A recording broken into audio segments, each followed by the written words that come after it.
While simple flour tortillas are a great go-to for traditional Mexican dishes, wraps, and pinwheels, spinach tortillas take the color and flavor to a whole new level. My beautiful dark green laced spinach tortillas elevate the flavor of any flour tortilla-based dish. Can you imagine these pretty green tortillas and pinwheels as an appetizer for the holidays? I sure can.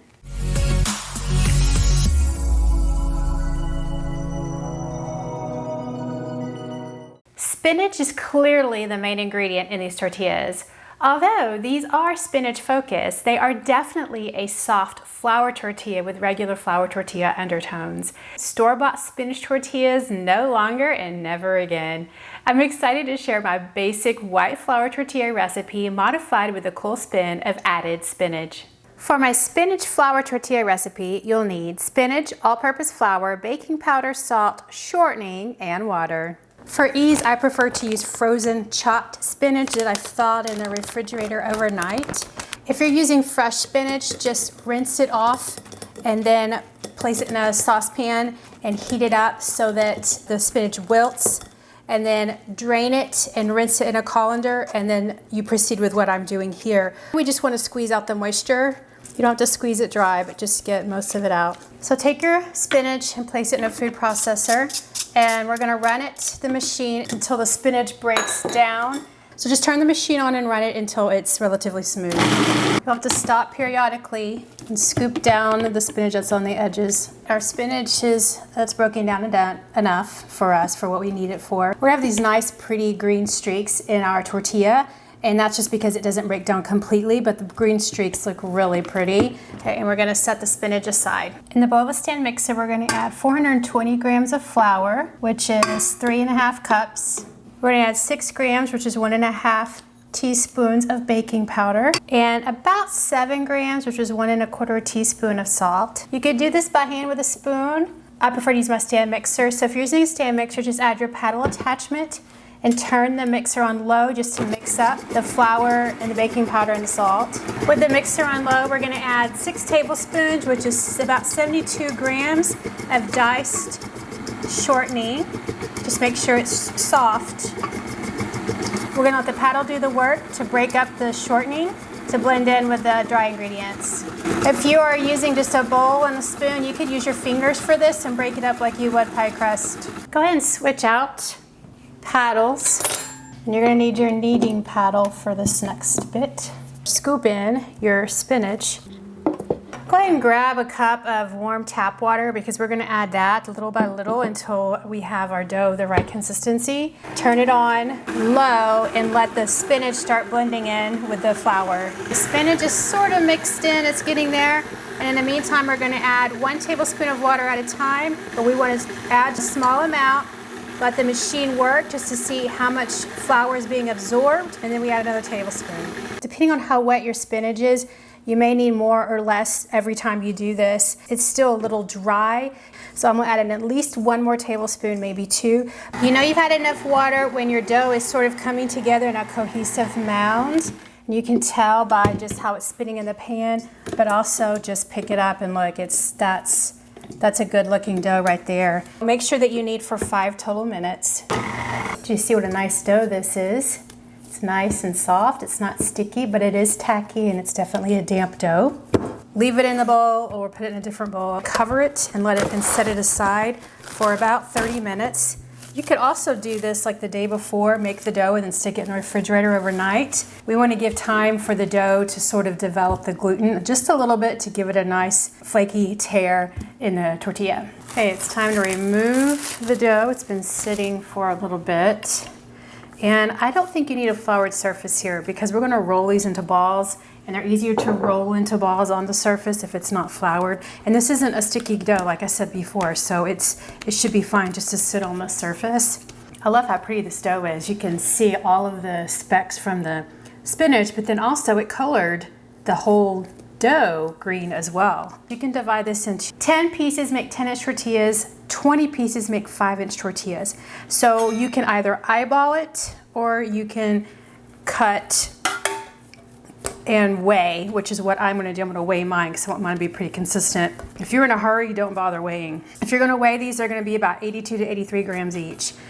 And I'm gonna make 10 large tortillas. I'm gonna roll them in a ball, and I find the easiest way and the best way to get these nice and smooth is by maybe see like a little pocket purse to where you've got a little gathering at the top and it's smooth all around. And then take it, and on your surface where it's smooth and you don't have any flour, just roll that ball and it turns into a nice smooth ball. And the reason we want these into smooth balls is because when we roll them out for tortillas, we want a nice round tortilla.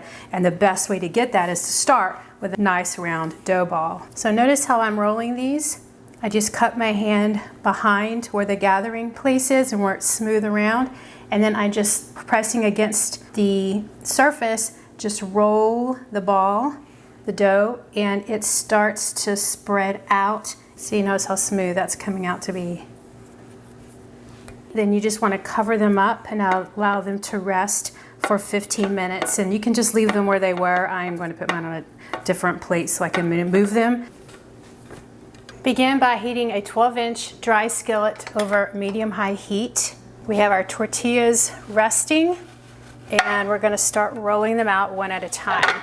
And we're going to be using quite a bit of flour because we don't want our tortillas to stick. And I've got some tongs to lift up the tortillas as they bake. So we're going to start like an assembly line. So take one of your balls. I like to just flatten out with the palm of my hand to get started. Flour my rolling pin and then just start rolling them out.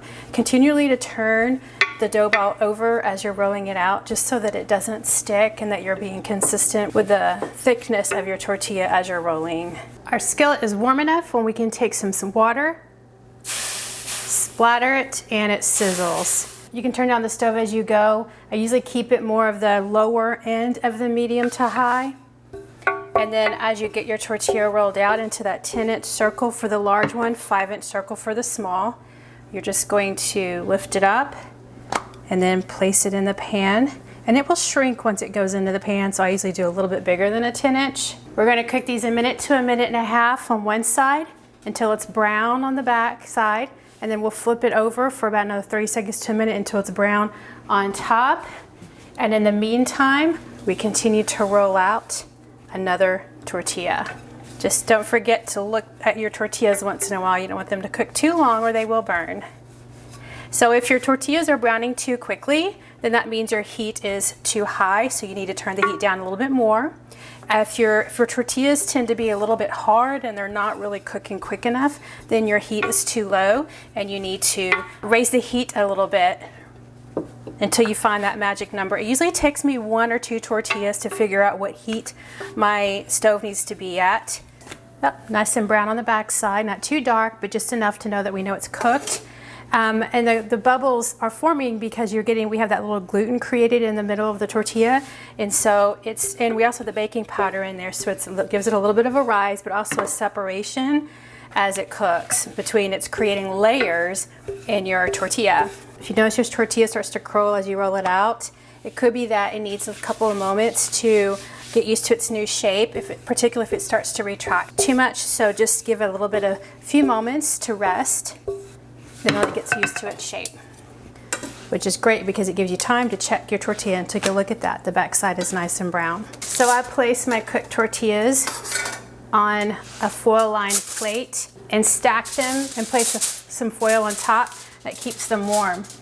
You can also place your tortillas in a 200-degree oven, and that'll also keep them warm until all of your tortillas are cooked. As you're between cooking tortillas, you may notice that flour starts to burn in your pan because of just coming off the tortilla. So just take a paper towel, and you can do this over the sink or maybe a bowl or something that you have near your skillet, and then just wipe that out.